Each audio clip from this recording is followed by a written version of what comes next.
1620년 9월 6일 영국 청교도들이 메이플라워를 타고 미국 동부를 향해서 출발을 하게 되는데, 이들의 삶과 신앙에 대해서는 신앙생활을 좀 하신 분들은 이미 다 들어서 알고 계실 것입니다. 그런데 거의 비슷한 시기에 메스터호라고 하는 배를 타고 남미로 갔던 사람들에 대해서는 잘 알려져 있지 않습니다. 메이플라워를 타고 미국에 상륙해서 거기서 맥주 감사를 지켰던 이들의 이야기를 우리는 잘 알고 있죠. 메이플라워호나 메스터호에 탑승했던 사람들이나 영국에 있는 교회에서 열심히 신앙생활을 했던 그런 사람들이었습니다. 그리고 이들은 모두 청교도들이었습니다. 영국 국교도들이 핍박을 시작하자 이들은 마음대로 신앙생활을 할 수가 없었기 때문에 결국 신앙의 자유를 찾아서 배를 탔던 것입니다. 그런데 메이플라워호에 승선했던 사람들에 대해서는 잘 알려진 반면에 메스터호에 승선했던 사람들의 이야기는 잘 알려지지 않은 그런 이유가 있습니다. 이들은 그들이 원하던 곳에 도착한 후에 각자의 삶을 살아가게 되는데 그 삶의 동기가 달랐던 것입니다. 메이플라워에 승선했던 사람들의 동기는 순전한 신앙이었습니다. 아무런 제약과 간선 없이 마음껏 신앙생활을 하고 싶었고, 그리고 그곳에서 신앙 공동체를 세우고 싶었던 것입니다. 반면에 메스터호에 탑승했던 사람들은 어느 정도 신앙적인 이유도 있었지만 이들이 남미로 향했던 가장 큰 이유는 황금 때문이었습니다.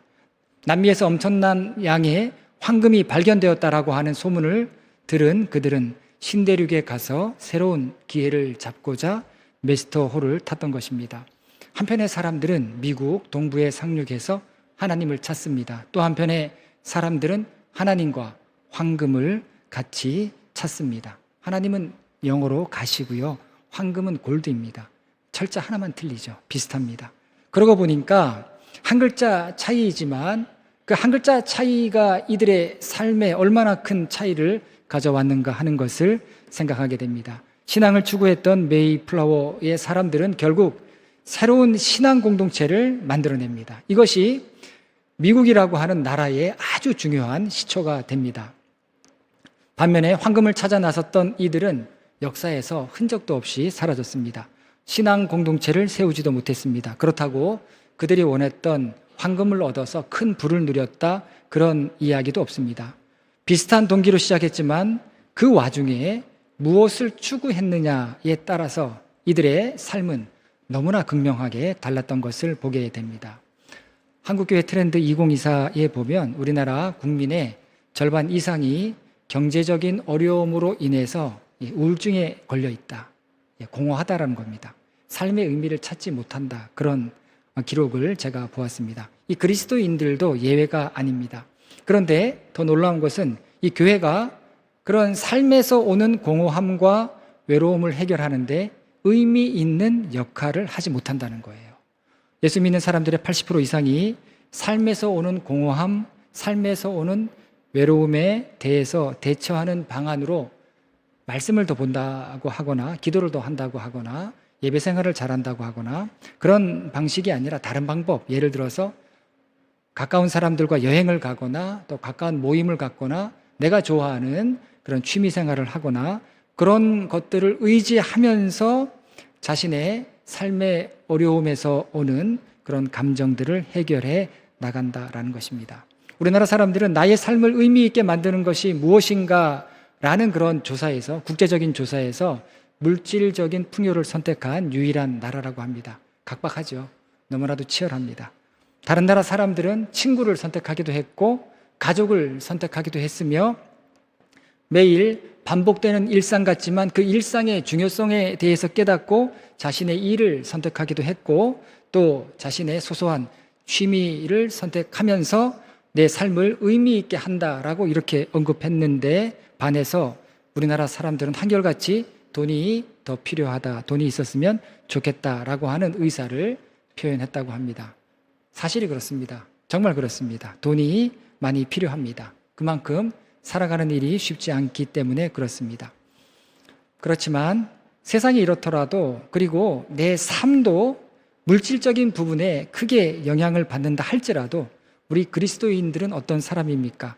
내게 주어진 삶의 목적과 의미가 있음을 깨닫고, 그리고 하나님께서 나를 부르시고 하나님께서 나를 살게 하심을 믿고 내 사명을 따라서 살아가는 그런 사람들이죠. 그리고 점점 한 걸음 한 걸음씩 그 사명을 따라서 살아가게 될 때 거기서부터 하나님께서 인도하시는 그 삶의 맛을 알게 되는 것입니다. 그러면서 점점 하나님 안에서 살아가는 삶에 대해서 갈망을 갖게 되는 겁니다. 또한 같은 목적을 가진 성도와 함께 신앙생활을 하면서 이 땅에서 하늘의 기쁨과 위로를 얻고 사는 사람들이 바로 성도의 삶인 것입니다. 그렇다면 우리는 바른 목적을 갖고 함께 신앙생활을 하고 있는가 하는 것을 늘 반성해야 하는 것입니다.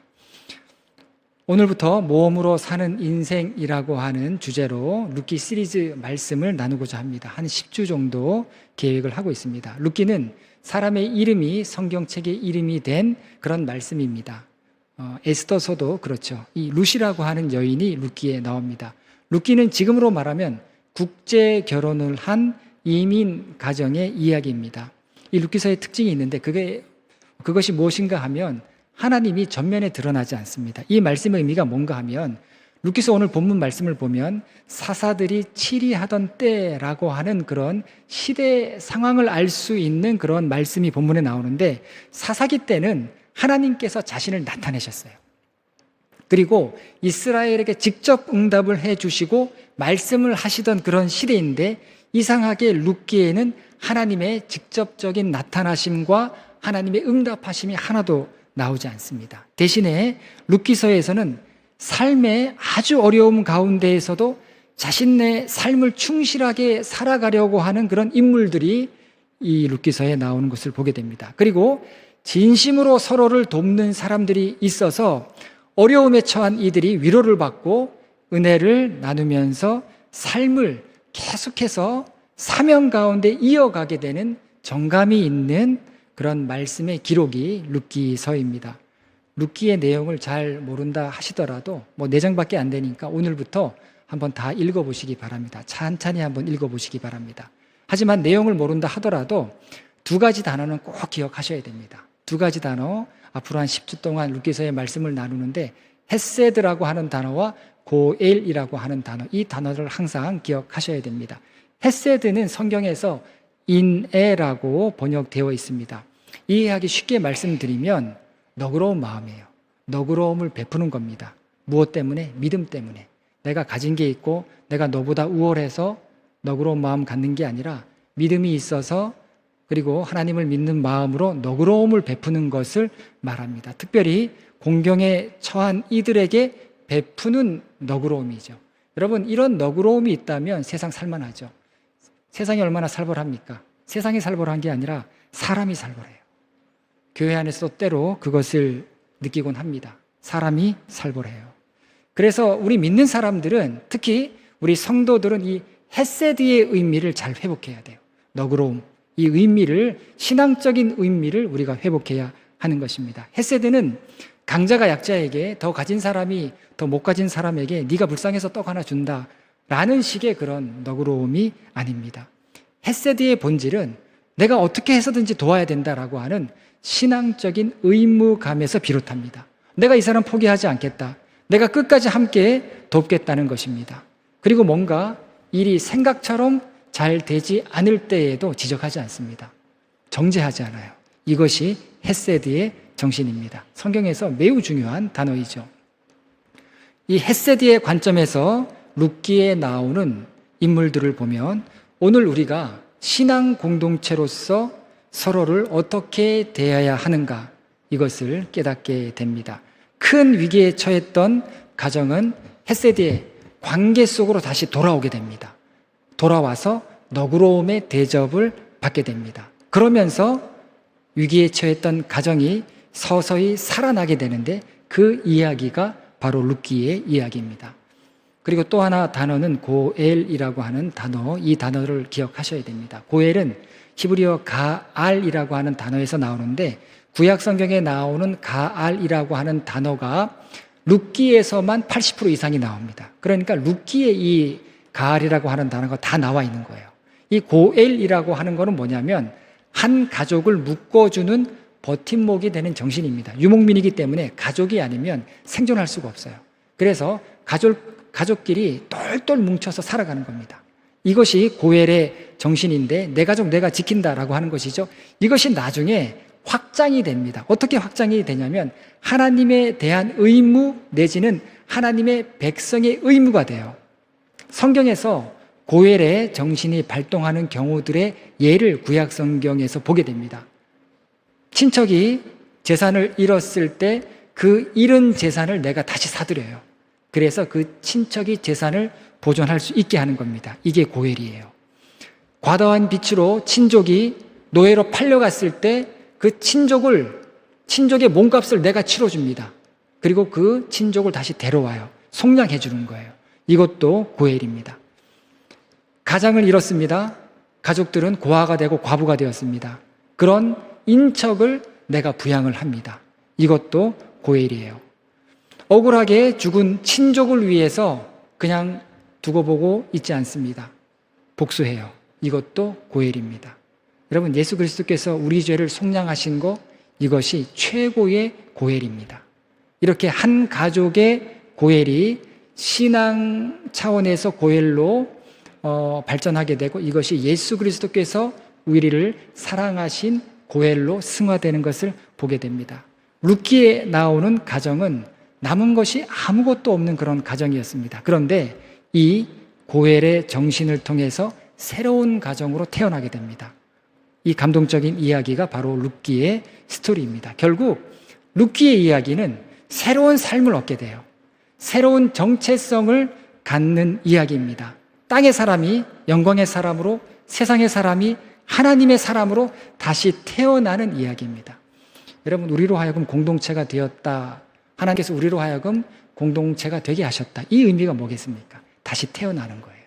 우리가 여기서 다시 태어나고 새로운 신앙의 의미를 부여하고 새로운 신앙의 정체성을 갖고 하나님의 뜻하심에 더 가까이 가는 것, 이것이 오늘 우리를 모이게 하신 목적이다. 이런 것을 우리가 룻기를 통해서 알게 되어갑니다. 그러니까 룻기는 그리스도 안에서 새롭게 확대된 가족을 이루어가는 모습을 룻기를 통해서 보게 됩니다. 핏줄로 연결된 그런 가족만이 아니라 하나님을 믿는 믿음 안에서 서로 너그러움을 베풀고 헤세드를 베풀고 고엘의 정신을 통해서 혈연으로 이루어진 가족보다 더 진한 가족으로 변화되어 가는 이야기가 룻기서의 이야기인데 그 모습이 오늘날 교회 공동체의 참 의미에 대해서 생각하게 하고 깨닫게 하는 것입니다. 자, 그런데 이 룻기서의 시작은 어떻게 시작합니까? 하나님의 은혜의 발로인 헤세드와 고엘을 떠나요. 그리스도인들은 헤세드와 고엘 안에 있어야 됩니다. 여러분, 우리 신앙의 목적이 무엇이겠습니까? 더원이라고 하는 교회, 더원이라고 하는 공동체를 헤세드와 고엘의 그런 신앙적인 두 기둥이 온전히 서 있는 공동체로 세워가는 것, 이것이 목적인데 여기를 떠나면 어떻게 되겠습니까? 자, 한 가정이 헤세드와 고엘을 떠나게 됩니다. 1절 말씀이죠. 사사들이 치리하던 때에 그 땅에 흉년이 드니라. 유다 베들레헴의 한 사람이 그의 아내와 두 아들을 데리고 모압 지방에 가서 거류하였는데, 자, 2절에 보면 가족 이름이 나옵니다. 아버지는 엘리멜렉, 아내는 나오미, 그리고 두 아들은 말론과 기럨입니다. 아버지의 이름이 뜻이 좋습니다. 히브리인들은 항상 이름의 의미를 갖고 있습니다. 엘리멜렉, 하나님은 나의 왕이시다라고 하는 그런 의미를 갖고 있고, 어머니의 이름도, 아내의 이름도 좋습니다. 나오미는 희락이에요. 기쁨입니다. 웃음이기도 하고 그런 좋은 이름을 갖고 있습니다. 하지만 아들들은 좀 약했던 것 같아요. 말로는 병약하다, 기류는 쇠약하다. 두 아들의 건강이 좋지 않았던 것으로 보입니다. 자, 그런데 베들레헴에 흉년이 들게 됩니다. 베들레헴에 흉년이 들어서 아비멜렉은 극단적인 선택을 하게 됩니다. 베들레헴 언덕에서, 산지에서 멀리 모압 땅이 보입니다. 베들레헴에 흉년이 들었을 때 모압 땅은 푸르렀던 거예요. 그게 보여요. 그러니까 흉년이 들었을 때 먹고 살 길이 없으니까 푸르러 보이는, 비가 오고 뭔가 기대가 되는 모압 땅으로 이주했던 겁니다. 베들레헴을 떠나게 됩니다. 헤세드와 고엘이 작용했던 땅을 떠납니다. 그런데 하나님의 백성은 헤세드와 고헬의 땅을 떠나면 안 돼요. 하나님께서 가나안 땅에 들어와서 너희는 반드시 헤세드와 고헬을 베풀면서 살아야 된다. 헤세드의 정신으로, 고헬의 정신으로만 너희는 가나안 땅에서 믿음을 지키고 살 수 있다. 그 땅을 지키면서 그렇게 살아야 된다라고 했는데 이들은 헤세드와 고헬을 떠나게 된 겁니다. 여러분, 하늘이 아무리 파랗다라고 해서 물고기가 밖으로 나오면 어떻게 되겠습니까? 그 물고기 죽는 거 아니겠습니까? 이스라엘 백성이 그런 거예요. 아무리 살기 어려워도 하나님께서 그들에게 주신 땅의 의미만 있는 것이 아니라 거기에는 헤세드가 있고 고헬이 있고 그리고 하나님이 계셨던 것입니다. 그런데 그 땅을 떠나서 선택한 곳은 모압이었습니다. 여기서부터 하나 둘씩 잘못되기 시작합니다. 뭔가 잘못되어 간다는 게 본문에 나와 있습니다. 어떤 단어들을 통해서 이 가정이 점점 그들의 기대와는 다르게 잘못되어 가고 있다 하고 잘못되어 간다는 것을 알게 되는데 1절에 보면 거류하다라고 하는 그런 동사가 나옵니다. 이 거류하다라고 하는 동사는 원어적인 의미로 체류하는 거예요. 잠깐 체류하는 겁니다. 한 달, 두 달 체류하는 것을 의미하는데 2절에 보면 체류한다는 말이 안 나오고 거기 살더니라고 하는 말로 바뀝니다. 그냥 눌러 앉은 거예요. 흉년이 들어서 어쩔 수 없어서 잠깐 모압 땅에 갔다가 피했다가 와야 되겠다라고 이렇게 생각했는데 가서 보니까 너무 좋았던 거죠. 그냥 눌러 앉았다라고 하는 겁니다. 거기서 두 아들이 결혼을 하는데 구약 성경에는 결혼한다라고 하는 단어가 따로 있습니다. 그런데 오늘 본문에서는 결혼한다라고 하는 단어가 나오지 않고 아내를 맞이하였는데 라는 단어가 나옵니다. 이 단어는 나사라고 하는데 성경에 몇 번밖에 안 나옵니다. 좋은 의미로 나오지 않아요. 이 의미가 뭐냐면 들어 올린다는 겁니다. 여러분, 들어 올린다, 여인을 들어 올린다, 이게 뭐예요? 우리말로 보쌈이죠. 보쌈. 결혼한 게 아니에요. 좋은 의미가 아닙니다. 축복된 결혼 생활을 한 게 아니었다라는 겁니다. 이 구약 성경에서 분명히 좋은 의미의 결혼이라고 하는 말이 있음에도 불구하고 이 아들들의 결혼 또한 모압 땅에서 하나님의 축복을 받는 그런 결혼이 아니었다라는 겁니다. 여러분, 그리고 3절과 5절에 보면 남았다라고 하는 단어가 두 번 나오는데 3절에는 엘리멜렉이 죽고 나오미와 그 아들만 남았으며 라고 하고 있고 5절에서는 그 아들들마저 죽고 그 여인만 남았더라. 여러분, 남아있는 게 아니죠. 이게 무엇을 의미합니까? 시간이 흐를수록 점점 더 고립되어 가는 것을 보여주고 있습니다. 살기 위해 선택했는데 기대와 다르게 그들의 삶은 점점 옥죄어서 들어가게 되었고 숨을 쉴 수 없을 만큼 그런 정도의 고립이 되었다라는 겁니다. 여러분, 이 가정을 통해서 두 가지를 생각하게 됩니다. 첫 번째는 하나님께서 원하시는 삶이 있다는 거예요. 이때가 사사기 시대라고 했습니다.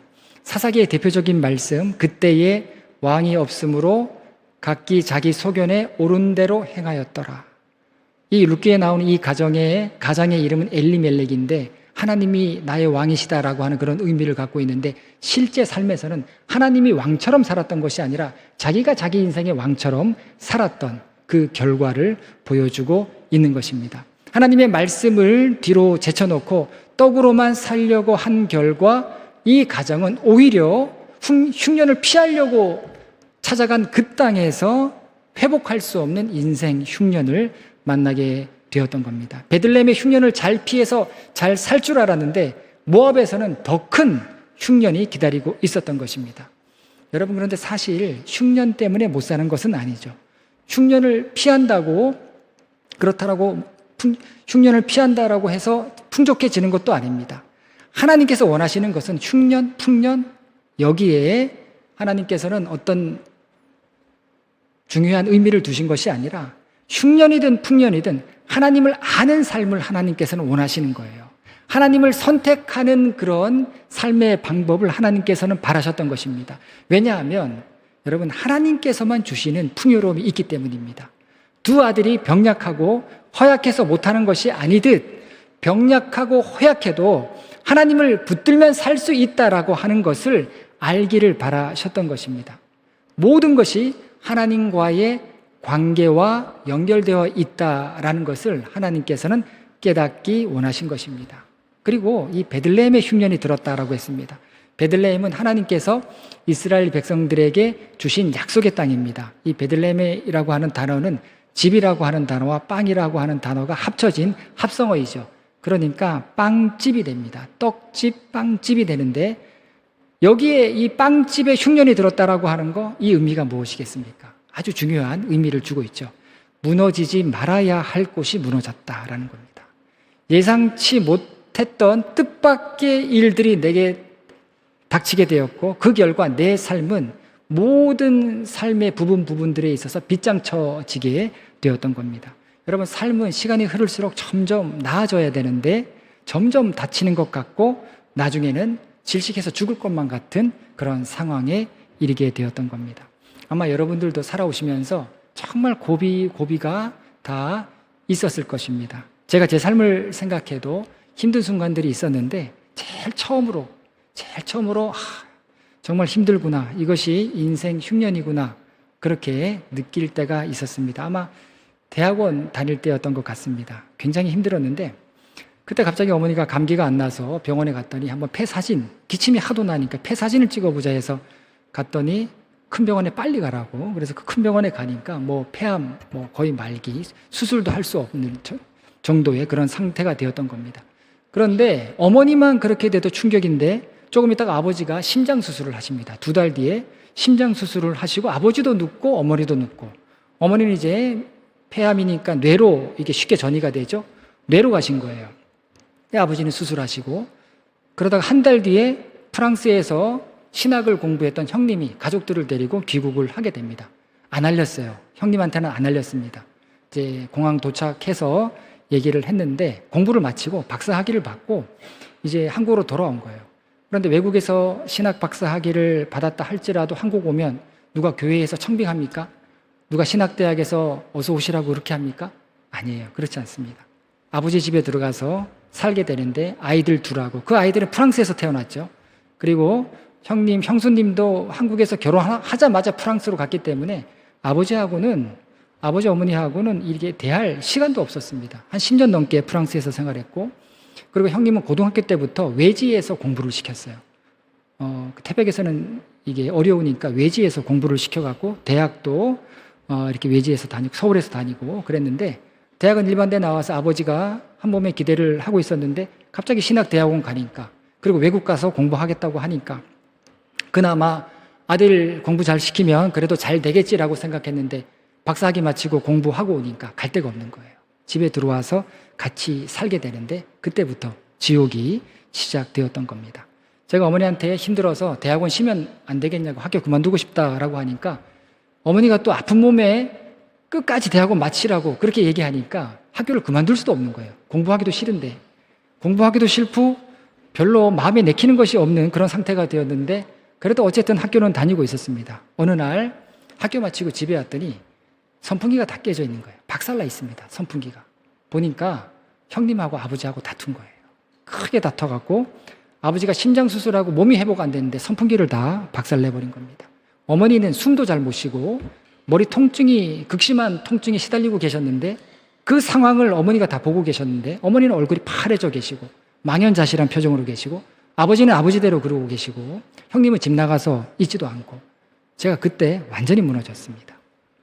제 삶이 처음으로 그때 완전히 무너졌어요. 형님은 그래도 저의 자랑이었습니다. 일반대 나오고 신학대학 나오고 프랑스에서 수도원을 전공했기 때문에 우리 형님 그래도 수도원을 전공했다. 어려운 공부 프랑스에서 잘 마쳤다. 좋은 성적으로 잘 마쳤다.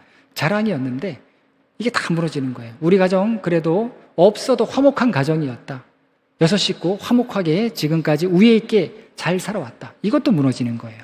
심정적으로 완전히 무너집니다. 아버지는 장로님이셨고 형님은 목사였는데 목사고 장로고 감당하지 못할 현실 앞에 이런 게 의미가 없어요.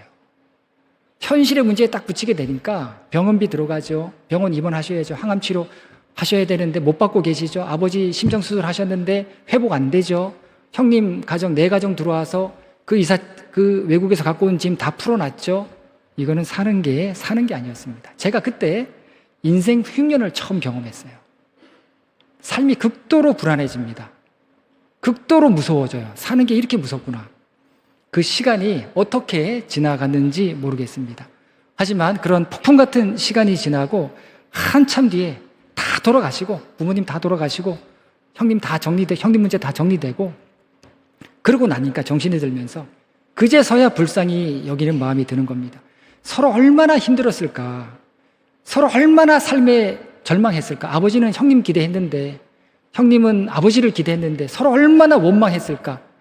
또 부모님에게 도움이 못 되는 동생을 바라보면서 형님은 저를 또 얼마나 또 미워했을까. 제가 어려서 그걸 못 깨달았어요. 인생의 큰 흉년을 그때 경험했습니다. 여러분, 하나님께서 왜 우리에게 인생의 흉년을 경험하게 하시겠습니까? 인생의 흉년이 아니면 깨닫지를 못해요. 하나님께서 그렇기 때문에 때로 우리의 무지함을 깨닫게 하시기 위해서 정말 감당하지 못할 흉년을 우리에게 경험하게 하시는 겁니다. 그래서 이렇게 살아야 될 삶이 있다는 거, 시간이 걸리더라도 이렇게 살아야 될 삶이 있다는 거, 삶이 다 망가져가는 것처럼 보이지만 망가지는 게 아니라 다시 회복되어야 한다는 걸 하나님께서 깨닫게 하시기 위해서 우리로 하여금 인생 흉년을 경험하게 하시는 것입니다. 그리고 인생 흉년을 통해서 하나님께서 우리에게 주시는 교훈 또 하나가 있는데, 그게 뭐냐면 그럼에도 불구하고 하나님께 소망이 있다는 것을 확신하라는 거예요. 그걸 믿으라는 거예요. 3절에 남았다라고 하는 단어가 나오고 5절에도 남았다라고 하는 단어가 나옵니다. 이거는 남은 게 없다는 단어예요. 요만큼 남아있는데 이제는 그것마저 남아있지 않다, 그런 의미이죠. 그런데 세상적인 눈으로 보면 그래요. 3절에도 남았다, 5절에도 남았다, 세상적인 눈으로 보면 남은 게 없다, 세 식구가 다 죽었다, 그런 의미이지만 하나님의 시각에서 보면 뭔가 남아있는 거예요. 그게 뭡니까? 하나님께서 씨앗 같은 사람을 남기셨어요. 그래서 그 사람을 통해서 하나님께 소망이 있음을 다시 나타내시는 겁니다. 5절 말씀을 보면 말론과 기럨 두 사람이 다 죽고 그 여인은 두 아들과 남편의 뒤에 남았더라. 남편과 두 아들이 없는데 나오미만 남았다는 거예요. 하나님께서 남기신 정말 씨앗 같은 사람이 있다는 겁니다. 오늘 본문은 여기서 끝나요. 나오미만 남았다. 여러분이 나오미라면 어떤 선택을 하시겠습니까?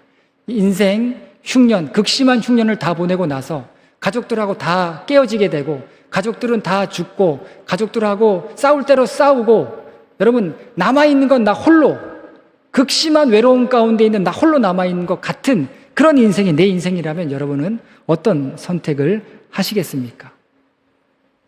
여기에서 우리는 다시 이 삶 가운데 우리가 선택해야 될 것이 무엇인가를 생각해야 하는 겁니다. 구약 성경에서 아주 중요한 세 가지 동사가 있습니다. 쿰, 슈브, 샤마라고 하는 동사인데, 쿰이라고 하는 동사는 거의 600번 나옵니다. 슈브는 1000번 나옵니다. 그리고 샤마는 1100번 정도 나오는 동사입니다. 쿰은 일어나다예요. 슈브는 돌아가다. 샤마는 듣다. 쉐마 이스라엘, 신명기 6장 말씀이죠. 들으라 이스라엘이요.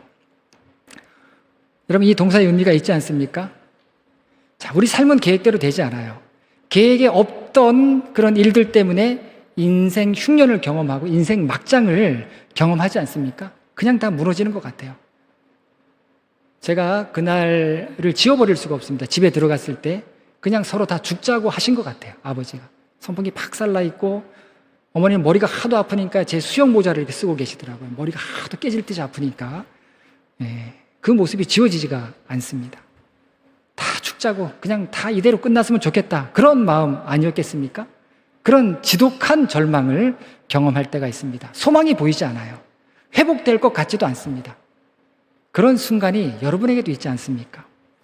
룻기의 말씀은 우리 삶에는 반드시 그런 흉년의 때가 있다는 거예요. 누구든지 반드시 그런 어려움의 때가 있다는 겁니다. 그때 나는 상실을 경험하고 정말 탄식할 수밖에 없고 너무 아픔을, 통증을, 고통을 느끼고 슬픔 가운데 있지만, 그러나 어느 때부터 어느 순간부터 하나님께서 회복하게 하시고 기쁨을 다시 얻게 하시고 즐거움을 누리게 하시면서 슬픔을 춤으로 바꾸어 주실 하나님이 계시다는 것을 기억하라는 겁니다. 그래서 여러분, 이 흉년의 때는 다른 거 할 때가 아니라는 거예요. 정말 우리가 믿음이 있다면 이 흉년의 때에 하나님의 말씀을 듣고 일어나서 하나님께로 다시 돌아갈 때라는 것입니다. 샤마, 말씀을 듣고 쿰, 일어나서 슈그, 하나님께로 돌아갈 때라는 것. 이것이 우리 인생 흉년을 통해서 우리에게 주시는 교훈인 겁니다. 여러분, 흉년의 때에는 다 드러나요. 내가 할 수 있는 게 아무것도 없구나. 내가 능력도 없구나. 내가 가진 것도 없구나. 내가 남아있는 게 나한테 아무것도 없구나. 인내심도 없구나. 소망도 없구나. 내가 이렇게 다 죽게 되었구나. 자신에게 깊이 절망할 수밖에 없습니다. 이게 인생 흉년이죠. 그러는 중에 나에게 손짓하시고 그 진흙탕 가운데에서 그 추락한, 끝도 없이 추락한 그 자리에서 나에게 손짓하시고 나에게 말씀하시는 그 세미한 하나님의 음성이 있구나. 그리고 그 음성에 반응하게 될 때 무덤 같았던 그 자리에서 일어날 수 있다는 것을 이 룻기의 말씀이 오늘 우리에게 보여주는 것입니다. 인간의 일생에는 두 개의 산이 있다고 합니다. 인간은 처음에는 뭔가 이루기 위해서 산을 올라요. 피라미드 같은 산에 오릅니다. 여러분들 다 지금까지 피라미드 같은 산에 오르려고 분투하셨을 거예요. 좋은 직장에 들어가고 결혼 잘하고 행복하게 살고 돈 많이 벌고 자녀 잘 키우고 치열하게 피라미드 꼭대기로 올라가기 위한 그런 산을 끊임없이 올랐을 것입니다. 그런데 그러다가 생각지 못한 추락을 경험한다는 거예요. 생각지 못한 추락. 그런데 이 추락이 나쁘지만은 않습니다. 왜냐하면 내 뜻대로 안 된다는 거를 배우게 되는 거예요. 아, 내 뜻대로 안 되는구나. 내 계획대로 안 된다는구나. 그 순간 우리는 전능자를 바라보게 되는 겁니다. 그리고 전능자를 바라보게 될 때 바로 내가 피라미드를 올랐던 그 오름에서 내려오게 되면서 이제 하나님께서 손 내미시는 피라미드의 산이 아니라 신의 산을 오르게 된다는 거죠. 하나님은 인생 흉년을 통해서 자꾸 우리는 피라미드 같은 산을 올라가고 싶어 하는데 그게 아니라 거기에서 내려오게 하시면서 진정 우리가 올라가야 될 신의 산으로 우리를 새롭게 올라가게 하시는 것입니다. 여러분, 첫 번째 산은 어떤 산입니까? 우상을 자꾸 만들어내는 산이에요. 나도 우상으로 생각하고 내가 하는 거 다 옳게 여겨지고 내가 능력 있게 보여지고 내가 할 수 있는 것처럼 생각되고 이게 뭡니까? 이게 우상이에요. 첫 번째 피라미드 같은 산에 오를 때는 물질도 우상이고 세상도 우상이고 사람도 우상이고 다 우상을 만들어내는 그런 산인데 두 번째 산에서 배우는 건 뭘 배우게 됩니까? 경계를 배우게 돼요. 경계. 모세가 꼭대기까지 올라갔습니까? 아니에요. 경계를 넘어서지 않아요. 삶의 경계가 있구나. 하나님과 나 사이에도 경계가 있구나. 물질과 나 사이에도 경계가 있구나. 사람과 사람 사이에도 경계가 있구나. 경계를 배우면서 겸손하게 빚어지는 겁니다. 그러면서 하나님이 바라시는 그런 존재로 변화되면서 이제 하나님께서 사명 주시는, 하나님께서 말씀 주시는 신의 산으로 다시 올라가게 되는 겁니다. 그때부터는 어떻게 됩니까? 내 자신이 원하는 자리를 찾아가는 게 아니라 내가 있어야 할 자리로 하나님이 인도하시는 거예요. 인도함을 받는 삶, 그 삶이 바로 성도의 삶인 것입니다. 인생 흉년이 우리에게 이런 교훈을 주는 겁니다. 모든 게 메마르고 각박하죠. 질식할 것 같습니다. 도망가고 싶습니다. 그런데 도망갈 수도 없어요. 갈 데도 없고. 그런 흉년이 우리 삶에 놓여 있다면 그 흉년을 통해서 하나님께서는 뭔가 깨닫기를 원하시는 거예요. 여러분, 하나님의 음성에 귀 기울이시기 바랍니다. 정말 하나님만이 길 되시고 하나님만이 생명 되시고 하나님만이 진리이심을 확신하셔야 돼요. 그런 믿음이 있을 때 인생 흉년을 통해서 새롭게 회복해 하시는 하나님의 놀라우신 은혜를 경험하게 될 줄로 믿습니다. 기도하시겠습니다.